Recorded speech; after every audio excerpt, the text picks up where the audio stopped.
field at the bottom of your screen or in the chat box, and our staff will do their best to answer those questions. You can also reach out directly to your area director, Clay Crozier, Adam Gardner, or Mandy Grant, and we will do our best to help you as well. And with that, I'll hand it to Senator Romney.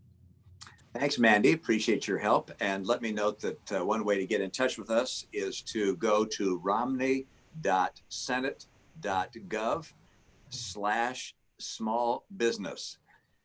So again, romney.senate.gov/small business. We update this regularly with the latest information that's coming from the SBA or other agencies of the government. Just a couple of thoughts for the businesses that are joining this call. First of all, there's an advantage to being the first mover. And I say that because these programs have not been funded enough to provide funding to all the small businesses in America. There was an attempt to do so, but it's about $350 billion. And that's not going to be enough to cover all the needs of the country. And I know there will be another program down the road, but I can't tell you when Congress is going to pass that, when it'll be funded. So there's an advantage to deciding what you're going to do and to move quickly. As you know, there are two basic programs that small businesses can take advantage of.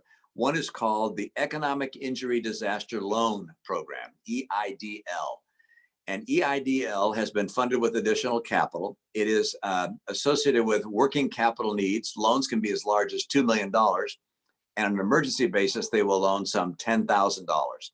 You can apply for these loans directly to the SBA. So you go on their website and you can apply for an EIDL loan. It is repaid, although there is forbearance in terms of the time for repayment.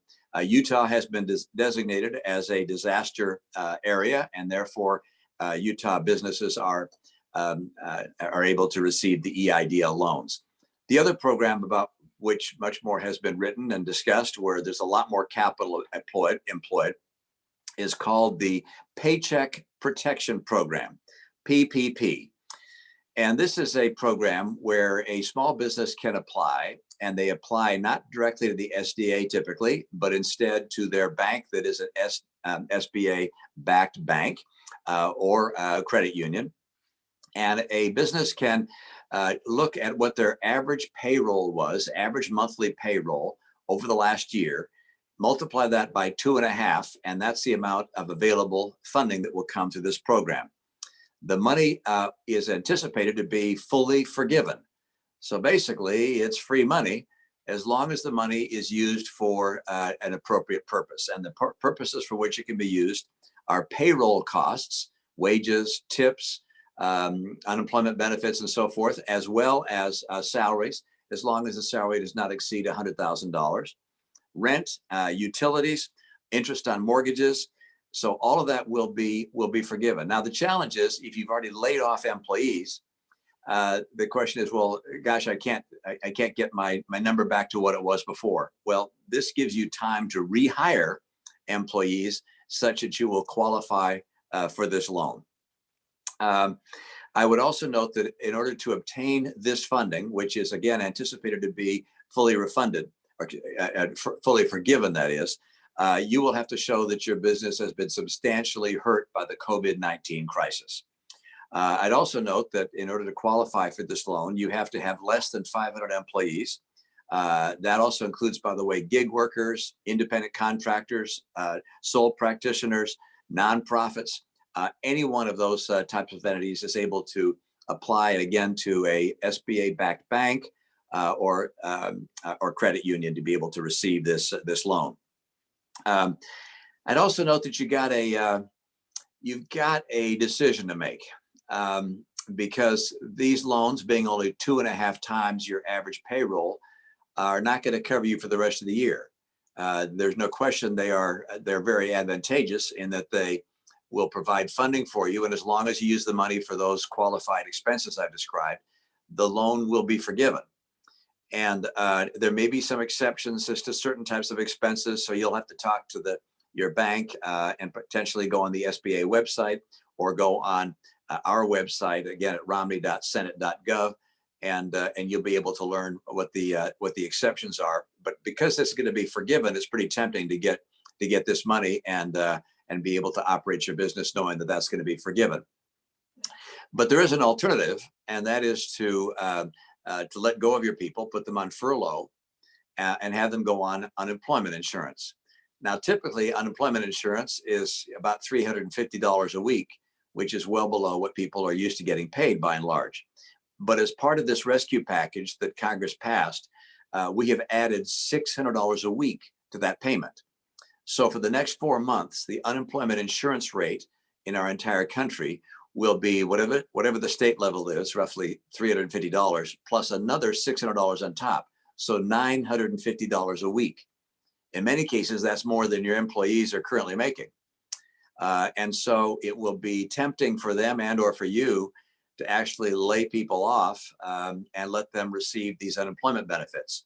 On the other hand, it's also entirely appropriate for you to rehire people who you may have laid off and apply for one of these SBA loans. The Paycheck Protection Program loan, which again will be forgiven. So a couple of questions that we get. One is, will this be extended beyond this current tranche of investment by Congress? And the answer is, I don't know. I expect that if the COVID-19 crisis continues, that there will be another package with another type of effort to help sustain small businesses, but I can't be 100% certain of that. I would expect it, but not necessarily depend entirely upon it. I'll mention a couple of other things that I think are important, and these are matters that relate to managing a small business at a time like this, just based upon my own personal experience. You have to decide which bills to pay and which bills to stretch out. And that depends in part upon who your lender is, who your supplier is, what kind of condition they're in, whether they have the capacity to forbear you paying the bill until perhaps later in the year. In some cases, they'll forbear entirely. You also have to decide which receivables you're going to extend to which customers. And I note that because if you have the capacity to extend receivables and allow your customers to pay you later, this really does build a long-term relationship with customers, and they won't forget it and will be loyal to you down the road. I note that it's important for you to connect with your suppliers, as well as your customers, as well as your bankers and lenders. Let them know where you are, give them the most accurate data you have.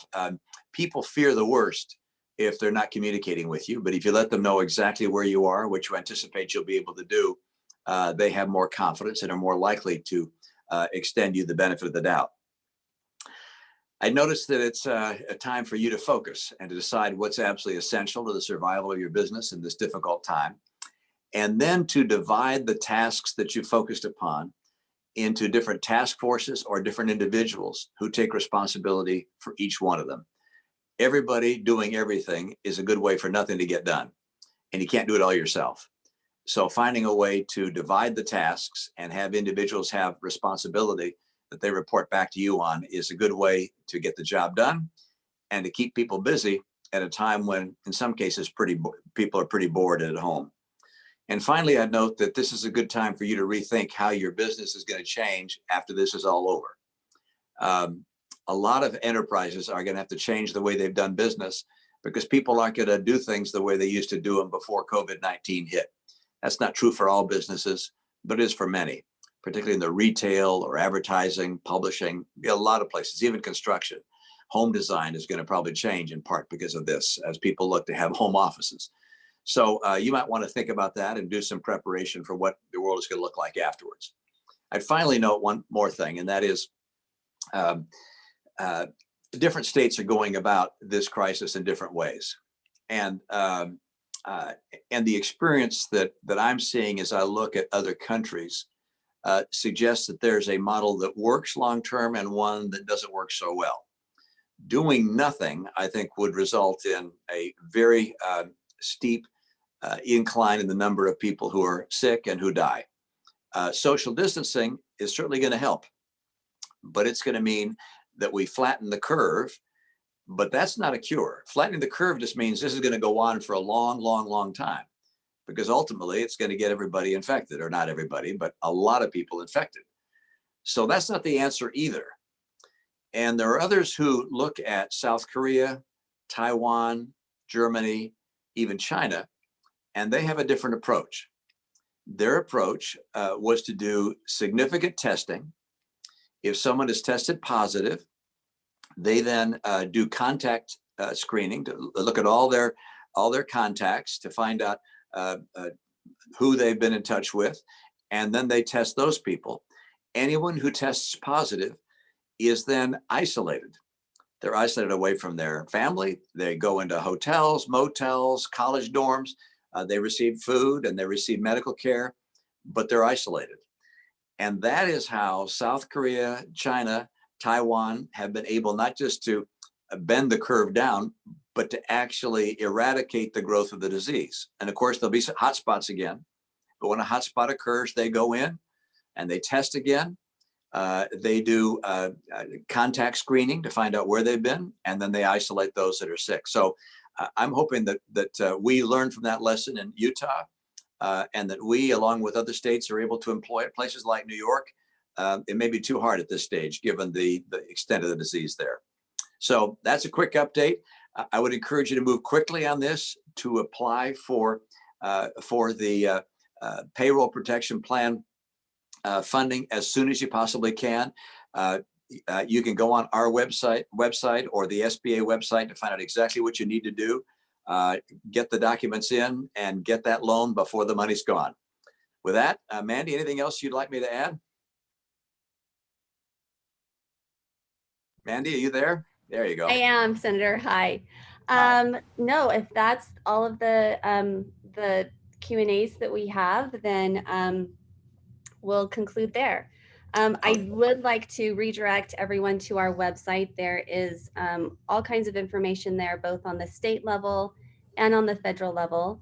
And like I said, you can reach out to our state director, Adam Gardner, Clay Crozier, who is your area director, or myself if you run into any difficulties or have additional questions. So our staff will go ahead and list their emails in the chat feature, so you know how to reach them. And you can also find more information on our website. And with that, we'll conclude. So thank you so much, Senator. We appreciate your time. Thank you. Good to be with you all. Best of luck in these difficult times. Stay safe.